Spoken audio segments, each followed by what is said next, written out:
Alright guys, on today's video I'm going to be reviewing the series of Batman, the Brave and Bold. The show started off, I really wasn't a big fan of this show.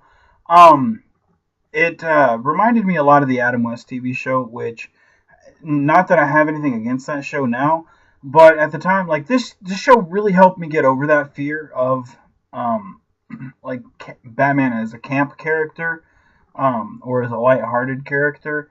Um, I spent my childhood as a Batman fan, watching the Adam West television show. And then when the Michael Keaton Batman movie came out, like I really liked the hardcore dark aspect of the character, and kind of regressed away from the Adam West show or anything like that. I didn't mind nods occasionally, but it really it wasn't my cup of tea.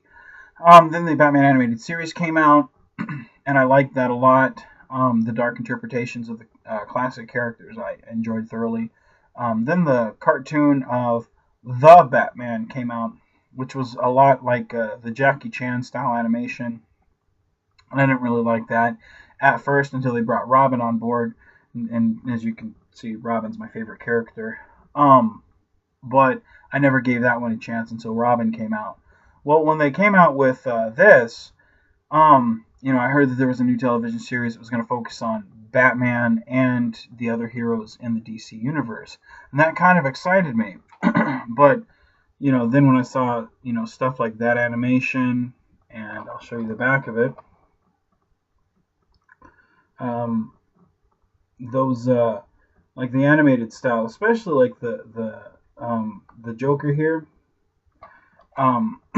very reminiscent of like the Hanna-Barbera type stuff, which again, not for me. It wasn't appealing at all. I didn't want to give it a chance, and so I didn't. Um, it wasn't until about maybe the second season that I watched a couple clips off of YouTube, because I saw Aquaman was in one. I'm not an Aquaman fan, not by any stretch of the imagination. I enjoyed that character in the mid '90s, when they gave him like longer hair, a fish hook for a hand because a piranha bit it off. Like he was just a badass character. And so I saw that the character of Aquaman had a beard in this show, and so that kind of piqued my interest. I was like, well, that's kind of weird because usually when you see Aquaman in bright orange and green, like he's clean shaven, just kind of a black character. But I was like, well, let me just click on this clip real quick, and it was a scene that was with him, Batman, and the Atom.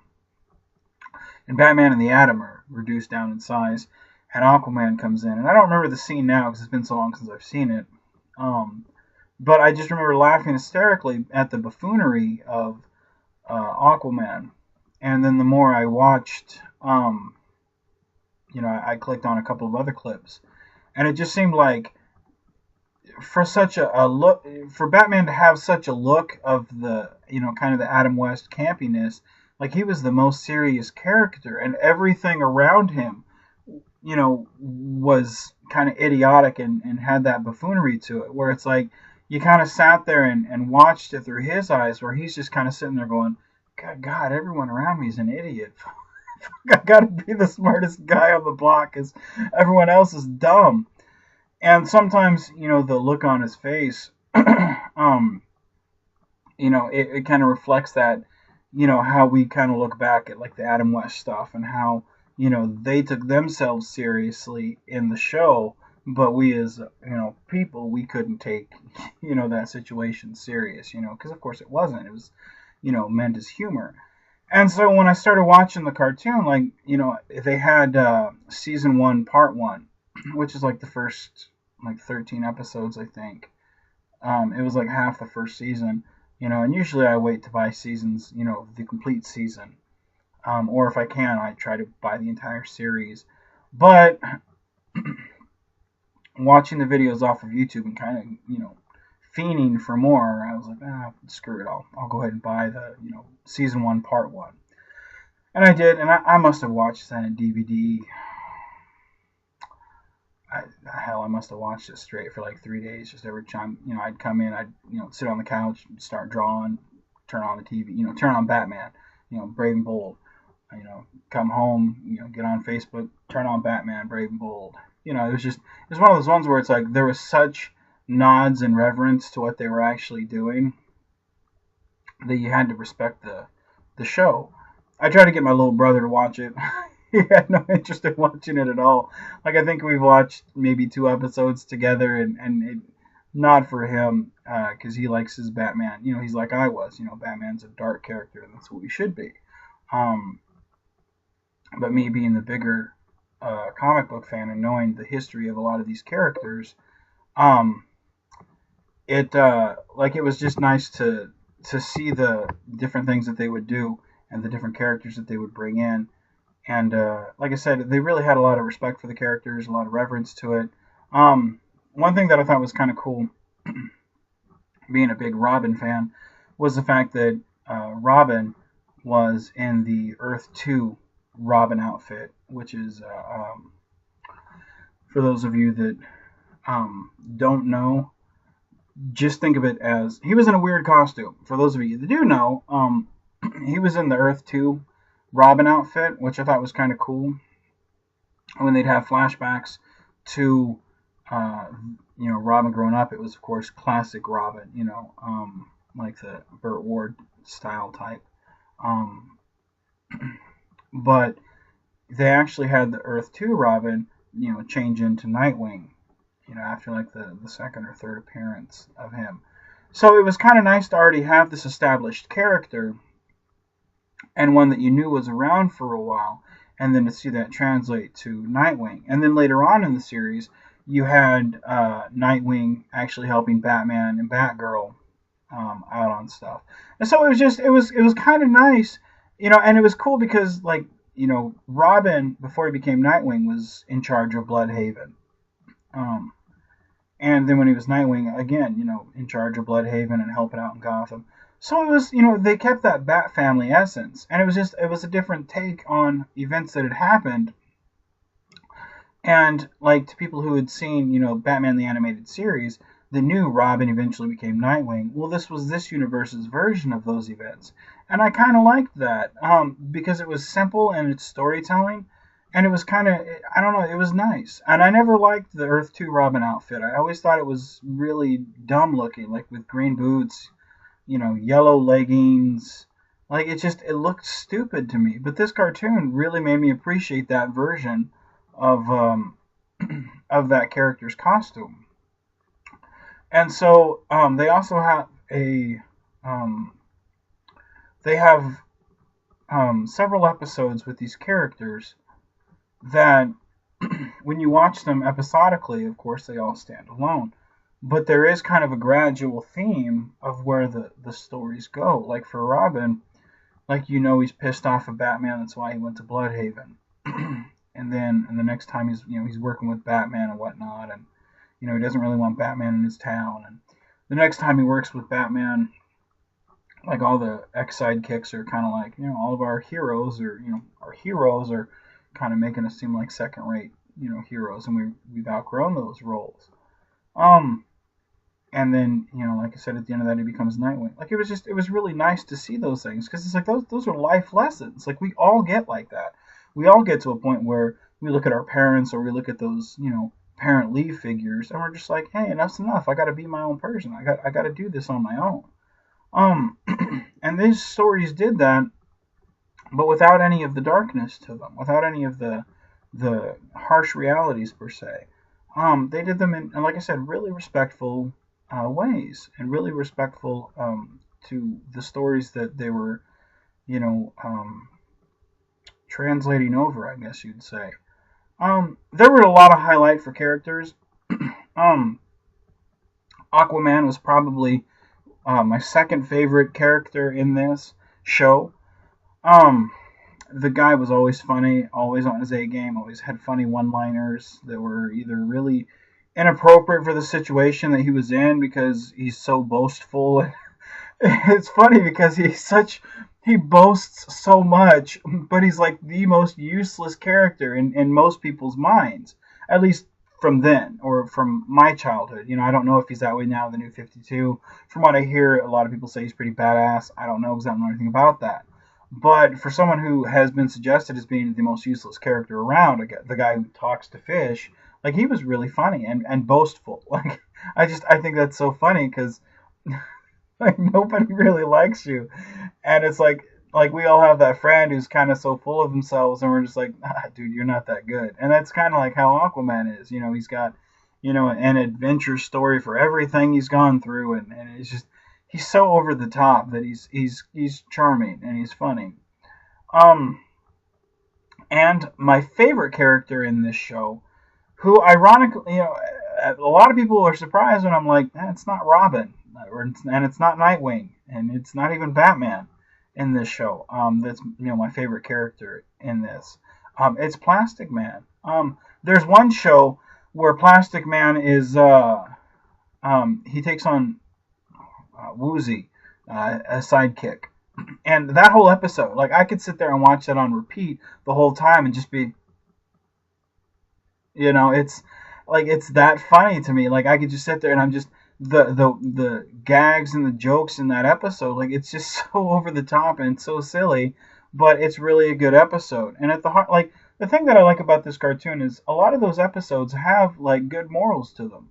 And I think that's missing a lot in cartoons today. Like most of it's just let's fight and let's beat the bad guy, and I kind of miss those, like where He-Man or GI Joe at the end of the episode would tell you kind of a moral, a moral story, and you could walk away with a lesson on those. And this show kind of brings that back, but not in the sense where it kind of beats you over the head, but it's kind of like where you watch that you're like, oh, I got something out of that. Like with the Plastic Man episode that I'm talking about, the one where he kind of recruits Woozy. Like it really is at its core like a story on family, and a story about taking responsibility for your actions. Even though it's laced with all these silly one-liners and whatnot, it's got a theme of how you can take hero worship a little too far sometimes, and how a lot of the times you just need to cut that shit away, focus on yourself, and be real with who you are instead of trying to live to someone else's expectations. To me, that's a very strong message, especially in a cartoon, one that's aimed at children. The show only ran for 3 seasons, and I'm not even sure how many episodes were on the last season, but I think it was 24. I know in the first two there was like 24 episodes per season. Um, but those, like, it was honestly one of the better shows, one of the better cartoons out there, especially given the fact that there is a lot of crap out there. Um, but I would recommend this to any Bat fan. I'd recommend it to any fan of cartoons. If you got kids, this is the perfect show for them. It's not dark, it's not gritty. There's nothing disturbing or nothing that you could, turn it on, go in the kitchen, make dinner while your kids are sitting there watching TV. Like it's one of those type of shows, and for those to hold my interest, like it's one of those things where it takes a lot for it to hold my interest in that regard. I don't like kiddie stuff. I don't like if I feel like they're talking down to me, I don't want to watch it. And this show, it didn't really do that. Like I could see where some people could say that it would, because that was my impression at first, but it certainly wasn't. The voice acting in it was really good. The guy who does Batman, I forget his name. A famous actor. He was in Jay and Silent Bob. He was the security guard at MGM, I think it was, or no, Miramax. Yeah, whichever the studio is at the end. He was that guy. He also played in Office Space as the next door neighbor.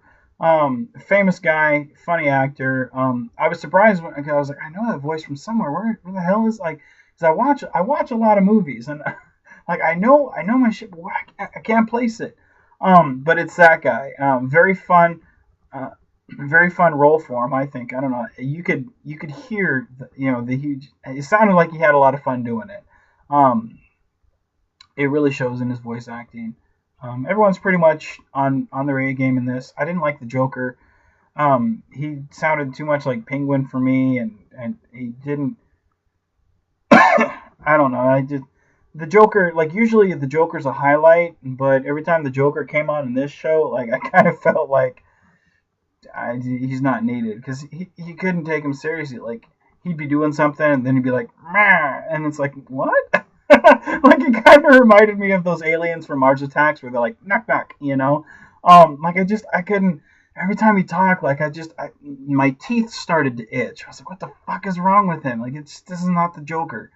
But anyway, besides that, and that's a small quibble. I mean, I'm sure most kids wouldn't even worry about it. But like I said, if you got kids, this is the perfect cartoon for them, and it's something you both can sit down and watch. And if you're a big comic fan, this has a lot of nods for you on it.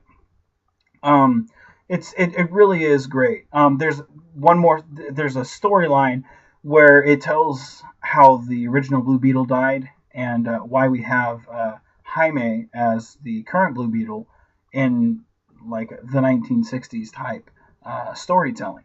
Because at first when they brought that Blue Beetle out, I was like, why do they got the future tech Blue Beetle with all this old classic 1960s era type style stuff? Like that kind of bugged me, but I was like, whatever. It's just the direction they chose to take, and like I try not to be too picky on where people take liberties, because there are so many different versions of different characters, so you can't sit there and be like, no, this is not true to form.